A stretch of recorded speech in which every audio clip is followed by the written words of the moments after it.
Hi friends, मी विठ्ठल जोशी. या व्हिडिओमध्ये आपण 7 डिसेंबर 2020 या दिवसाच्या ज्या काही महत्त्वाच्या चालू घडामोडी आहेत, त्या चालू घडामोडींची माहिती पाहणार आहोत. सामान्य ज्ञानाचा अभ्यास करण्यासाठी स्क्रीनवर दिसत असलेले विठ्ठल जोशी सरांचे जनरल नॉलेज प्रलाशाटा घटक भाग 1, स्पर्धा परीक्षा इतिहास, स्पर्धा परीक्षा भूगोल ही 3 पुस्तकं तुम्ही विकत घ्या. सर्व स्पर्धा परीक्षांना तुम्हाला याचा फायदा होईल. ही पुस्तकं विकत घ्यायची असतील तर 8806068618 या माझ्या व्हॉट्सअप नंबरवर मेसेज करा किंवा फोन करा. तुम्हाला घरपोच ही पुस्तकं मिळून जातील.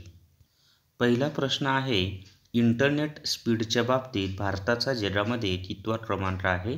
तर इंटरनेट स्पीडच्या बाबतीत भारताचा जगामध्ये 131वा क्रमांक आहे आणि हे एकूण 138 देशांचं रँकिंग केलेलं आहे. ते 138 देशांमध्ये भारताचा 131वा क्रमांक आहे. स्पीडच्या बाबतीत पहिला क्रमांक दक्षिण कोरिया या देशाचा लागतो. त्या देशातला स्पीड साधारणपणे 121.0 Mbps आहे. दुसरा क्रमांक चीनचा लागतो. तिथला स्पीड 113.35 Mbps आहे आणि तिसरा क्रमांक UAE म्हणजेच संयुक्त अरब अमिरात यांचा लागतो आणि तिथला स्पीड हा 109.43 आहे. आणि इंटरनेटचा जो स्पीड आहे हे मोजण्याचं काम speedtest.net ही कंपनी करते. त्याच्यानंतरचा दुसरा प्रश्न आहे, सुनंदा सन्मान पुरस्कार कोणत्या राज्यामार्फत दिला जाणार आहे? तर सुनंदा सन्मान पुरस्कार हा ओडिसा या राज्यामार्फत दिला जाणार आहे. आता यांचं म्हणजे ओडिसा राज्याची जर माहिती द्यायची झाली किंवा सुनंदा कोण होत्या ते आधी मी तुम्हाला सांगतो. तर सुनंदा पटनाईक ह्या मशहूर लोकगायिका होत्या ओडिसा राज्यातील. ओडिसा राज्याची स्थापना ही 1 एप्रिल 1936 या दिवशी झालेली आहे. ओडिसाची राजधानी भुवनेश्वर आहे. मुख्यमंत्री नवीन पटनाईक हे आहेत आणि नवीन पटनाईक हे बिजू जनता दल या पक्षाचे आहेत. तिथले म्हणजे ओडिसाचे राज्यपाल हे गणेशी लाल हे आहेत. ओडिसाचं जे उच्च न्यायालय आहे त्या उच्च न्यायालयाचे मुख्य न्यायाधीश मोहम्मद रफिक आहेत. ओडिसा राज्यामध्ये लोकसभेच्या एकूण 21 जागा आहेत, राज्यसभेच्या 10 जागा आहेत आणि विधानसभेच्या 147 जागा आहेत. त्याच्यानंतर ओडिसाचा राज्यपक्षी हा राज्य प्राणी हा सांबर आहे. ओडिसाचा राज्यपक्षी इंडियन रोलर हा आहे आणि ओडिसाचा राज्यवृक्ष अशोक आहे. ओडिसाला लागून एकूण 4 राज्य आहेत. ते आहेत पश्चिम बंगाल, झारखंड, छत्तीसगड, आंध्र प्रदेश म्हणजे आता तेलंगणा, पूर्वीचा आंध्र प्रदेश आणि आताचा तेलंगणा. त्याच्यानंतर चिल्का सरोवर हे ओडिसामध्येच आहे आणि चिल्का हे खाऱ्या पाण्याचं सर्वात मोठं सरोवर आहे. त्याच्यानंतरचा प्रश्न पाहूयात आपण आता. त्याच्यानंतरचा प्रश्न आहे, श्यामाप्रसाद मुखर्जी बोगदा कोणत्या राज्यात आहे? तर श्यामाप्रसाद मुखर्जी बोगदा हा जम्मू काश्मीर या राज्यामध्ये आहे. आता मुळामध्ये जम्मू काश्मीर हा केंद्रशासित प्रदेश आहे. तर आता जम्मू काश्मीर हा एक केंद्रशासित प्रदेश आहे आणि कलम 370 रद्द केल्यानंतर जम्मू काश्मीर या राज्याची मान्यता काढून त्याला केंद्रशासित केलेलं आहे. जम्मू काश्मीरचे उपराज्यपाल हे मनोज सिन्हा आहेत आणि हा जो श्यामाप्रसाद मुखर्जी बोगदा आहे हा जम्मू आणि काश्मीर यांना जोडतो. या बोगद्याची एकूण लांबी ही 9.2 किलोमीटर आहे आणि हा बोगदा भारतातील सर्वात जास्त लांबीचा बोगदा आहे. उलर सरोवर हे जम्मू काश्मीर राज्यातच आहे आणि हे गोड्या पाण्याचं सर्वात मोठं सरोवर आहे भारतामधील. दाल सरोवरच्या किनाऱ्यावर श्रीनगर हे शहर वसलेलं आहे. त्याच्यानंतरचा प्रश्न आहे, पाम फाउंटन कोणत्या शहरात आहे? तर पाम फाउंटन हे दुबई या शहरामध्ये आहे आणि दुबई हे जे शहर आहे हे संयुक्त अरब अमिरातमध्ये आहे. आता संयुक्त अरब त्यालाच आपण UAE असं म्हणतो, म्हणजे युनायटेड अरब एमिरेट्स असा त्याचा लॉंग फॉर्म होतो आणि हा जगातील सर्वात मोठा फाउंटन आहे. त्याच्यानंतर याचा गिनीज वर्ल्ड रेकॉर्डमध्ये त्याचं नोंद झालेली आहे. तर पाम फाउंटन हा दुबई या शहरामध्ये असून तो जगातील सर्वात मोठा फाउंटन आहे.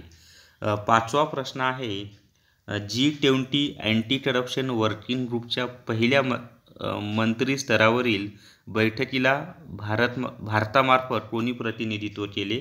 तर G20 अँटी करप्शन वर्किंग ग्रुपच्या पहिल्या मंत्री स्तरावरील बैठकीला भारतामार्फत जितेंद्र सिंह यांनी प्रतिनिधित्व केले. आता याचा उद्देश काय होता या बैठकीचा? तर भ्रष्टाचाराच्या विरोधामध्ये आवाज उठवणे हा त्याचा उद्देश होता. G20लाच आपण ग्रुप ऑफ 20 असं म्हणतो. G20मध्ये 19 देश आणि युरोपियन संघ यांचा समावेश होतो. त्याच्यानंतर G20ची स्थापना ही 26 सप्टेंबर 1999 या दिवशी झालेली आहे आणि भारत हा G20चा सदस्य आहे.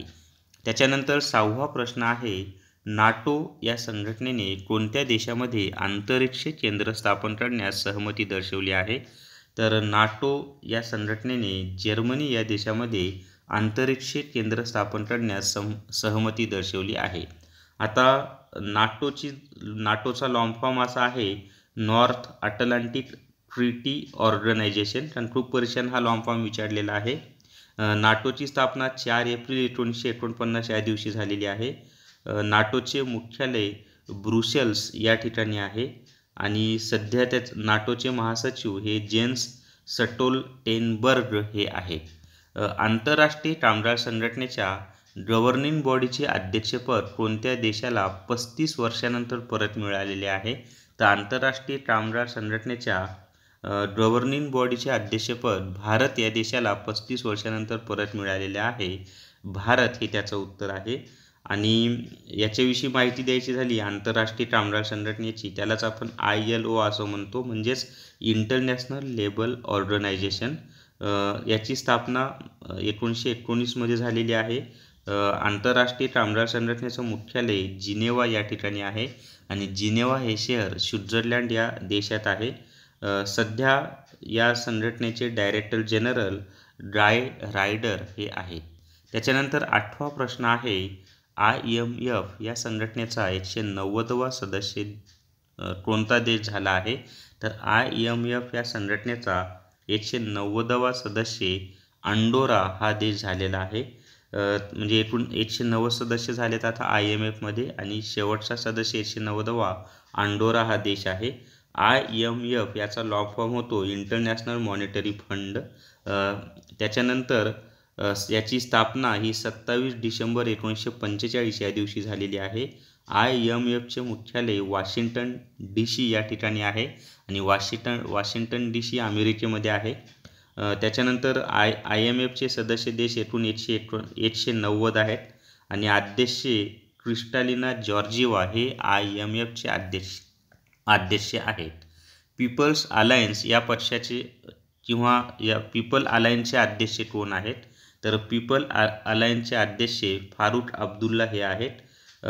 पीपल अलायन्स ही जम्मू काश्मीरमधील एक पक्ष आहे आणि फारुख अब्दुल्ला नॅशनल कॉन्फरन्स या पक्षाचे अध्यक्ष आहेत आणि ते जम्मू काश्मीरचे माजी मुख्यमंत्रीसुद्धा आहेत. कोणत्या देशाने दक्षिण आशियासाठी फ्लॅश फ्लड गायडन्स सिस्टीम सुरू केली आहे? तर भारत या देशाने दक्षिण आशियासाठी फ्लड आहे गायडन्स सिस्टीम सुरू केलेली आहे. इथं प्रिंट मिस्टेक झालेली आहे, फ्लॅश फ्लड असा तो शब्द आहे. तर गायडन्स सिस्टीम सुरू केलेली आहे आणि फ्लॅश फ्लड ही जी आहे ही भारतीय मौसम विज्ञान विभागानं म्हणजे IMDनं सुरू केलेली आहे. आणि फ्लॅश फ्लड म्हणजे काय, तर अचानकपणे येणारा पूर. एखाद्या देशामध्ये दक्षिण आशियामधील एखाद्या देशामध्ये अचानकपणे पूर आला तर निर्माण झालेल्या संकटाला सामोरे जाण्यासाठी भारत त्यांना मदत करणार आहे, अशी ती सिस्टीम आहे. आणि आता शेवटचा 11वा प्रश्न, याचं उत्तर तुम्ही मला कमेंट बॉक्समध्ये सांगायचं आहे. आणि प्रश्न आहे, भारताचे कृषी मंत्री कोण आहेत? तर याचं उत्तर तुम्ही मला कमेंट बॉक्समध्ये सांगा. आणि पर्याय आहेत राजनाथ सिंह, नरेंद्र सिंह तोमर, सदानंद गौडा आणि सुब्रमण्यम जयशंकर असे पर्याय आहेत. आणि काल मी जो प्रश्न विचारला होता की महाराष्ट्राच्या महिला व बालकल्याण मंत्री कोण आहेत, तर त्याचं उत्तर यशोमती ठाकूर हे होतं. तर या व्हिडिओमध्ये आपण चालू घडामोडीवरील 18 प्रश्न पाहिलेले आहेत. हा व्हिडिओ तुमच्या मित्रांसोबत इतर व्हॉट्सअप ग्रुपवर आणि टेलिग्राम चॅनलवर जास्तीत जास्त शेअर करा आणि विठ्ठल जोशी माझा चॅनल सबस्क्राईब करा. Thank you very much.